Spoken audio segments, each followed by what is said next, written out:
Əsəbləşən kimi söyürsən, niyə pisdir söymək? Neçə cəhətdən pisdir? Bir də budur ki, müqavimət gücün yoxdur. Söymək həvəsi gəlir, söyürsən, deyir ki, qəzəbivi boğ, burada ki, ağlını inkişaf eləsin. Nə istəsən eləsə, ürəyin istəyəni eləmək, ağlı zəiflədir. Həkimlər nə deyir? Deyir, mədənin doymaq haqda siqnal beyinə gec ötürülür biraz. Gec gedir çatır. Əldə məsələn his daha tezdir. Əli vuran kimi isti çəkirsən. Amma mədə biraz tənbəldir o sinirlər. Məsələn doyub 5 dəqiqə sonra xəbəri göndərir, 5 dəqiqə sonra beyinə çatır. Ona görə Əli əleyhissalamın hədisində başa düşülür. Deyir ki, doymamış çəkil, çünki əslində doymusan. Hələ siqnal getməyib. Doymamış süfrədən çəkil. Bunun bir tibbi faydasıdır.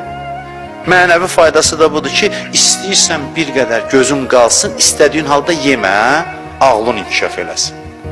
Mən mexanizm deyirəm. İstəyirsinizsə ağlınız inkişaf eləsin, həvəslərinizə biraz hədd qoyun. Haram məsələsində yox, elə halalda da biraz hədd qoyun.